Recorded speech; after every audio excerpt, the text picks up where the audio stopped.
Comme chaque dimanche matin sur Radio J, on retrouve Vladimir Fedorovski, écrivain russo-ukrainien, également diplomate, l'un des architectes de la perestroïka. Bonjour Vladimir Fedorovski.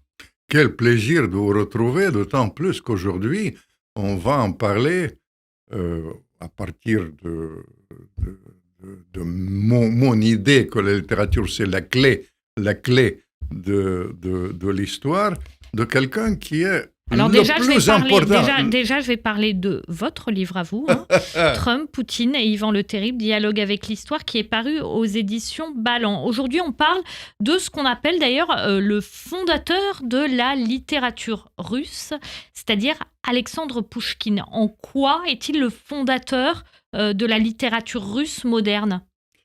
Je vais vous dire, c'est un inventeur tout d'abord de la langue, en quelque sorte littéraire russe. À partir de Pouchkine, la langue russe est devenue une langue littéraire par excellence. Deuxième chose, c'est quelqu'un qui a inventé vraiment les grands sujets de la littérature russe. Lesquels ? Je vais vous dire les rapports avec l'histoire, les rapports avec la géopolitique, le patriotisme, l'amour absolu, la recherche de l'amour absolu. Si vous avez choisi de rentrer dans cette série par Alexandre Pouchkine, c'est aussi parce que sa famille est francophile. Ça peut nous permettre de mieux comprendre les choses. Évidemment, il était francophile comme moi, je suis francophile. On l'appelait le français. Quand il était, vous savez, au lycée, on l'appelait le français. Il écrivait d'une manière extraordinaire, d'ailleurs, dans la langue française.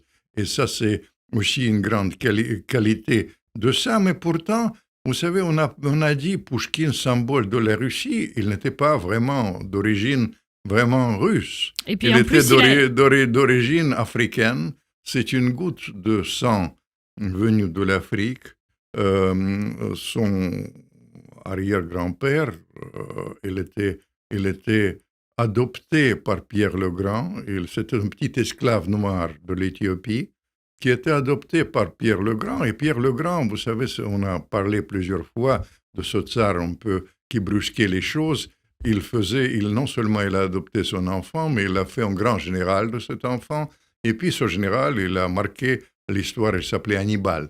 Alors, Alexandre... Il l'a fait marier, évidemment, à une des plus grandes familles aristocratiques russes, d'où vient Pouchkine avec vous savez, c'est un caractère quand même très emporté avec les choses qui sont venues d'ailleurs, avec cette ouverture extraordinaire qui est une des caractéristiques de la littérature russe, parce que la littérature russe est très universelle. Comprenez? Justement, c'est la raison aussi pour laquelle il a dû s'exiler.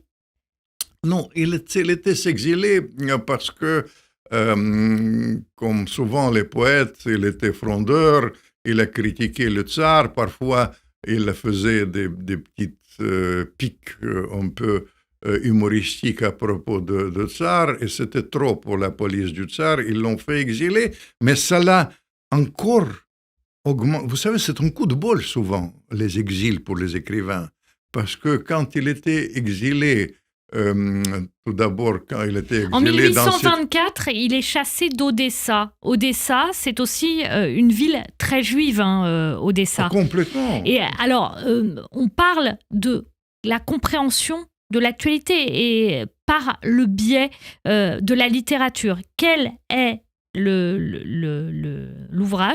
de Pouchkine qu'il faut lire aujourd'hui pour comprendre ce qui se passe? Si vous deviez en conseiller un seul. Pour comprendre Pouchkine, il faut lire Eugène Onegin. Et pour comprendre ce qui se passe aujourd'hui? Et pour comprendre ce qui se passe aujourd'hui, évidemment, il faut lire Eugène Onegin, parce que dans Eugène Onegin, vous comprenez, il y a une chose, je vais introduire un terme militaire qui finalement détermine maintenant l'évolution de la guerre dramatique d'ailleurs, parce que vous savez, pendant l'été, nous allons connaître les événements dramatiques, parce que les Russes avancent d'une manière absolument évidente.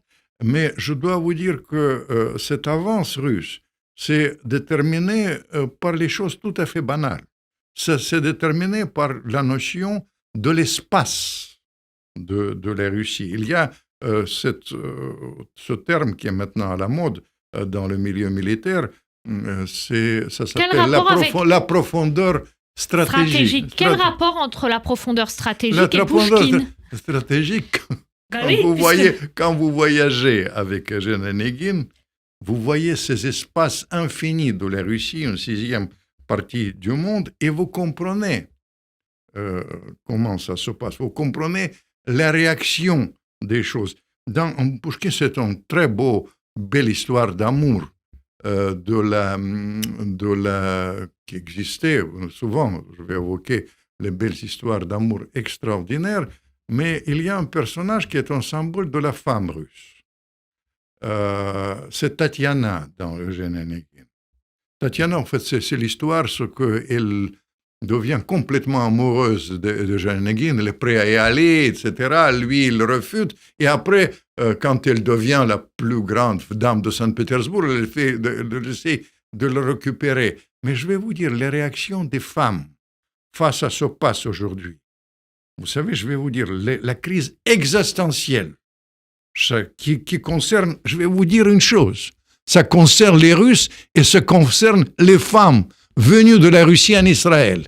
Vous savez, c'est les femmes qui ne reculent jamais, qui vont jusqu'au bout de leur logique. Vous voulez comprendre ces pays, la Russie et Israël en l'occurrence, regardez ces femmes-là. Pourquoi ces femmes, ils sont prêts à y aller quand il s'agit de destin du pays, quand il s'agit de leur destin, ils sont prêts à aller jusqu'au bout. Quand vous lisez Eugène Onegin, moi je vais évoquer quelqu'un qui m'est proche, j'étais ami de Jacques Chirac, qui a traduit les pages d'Eugène Onegin.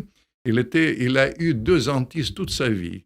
Eugène Onegin de Pouchkine, même s'il a préféré un poète dont on va parler la prochaine fois, qui est un poète charmant, Lermontov. Juste un mot. Vous savez que Pouchkine, son histoire se termine d'une manière tragique. Il était mort au duel, tué par un Français, un officier français. Il s'appelait Dantès. Ça a donné d'ailleurs pour Alexandre Dumas plus tard le nom de Dantès de Montpellier. D'ailleurs, il pourrait y avoir des ponts entre Pouchkine et Dumas. Et Dumas, Dantès, vous voyez, c'est lui qui a donné cette idée. Mais même pour leur vie ou ce qui dégage physiquement. Se dégage physiquement aussi, les deux d'origine africaine, mais il faut le dire. Quand même, ça c'est les choses comme ça.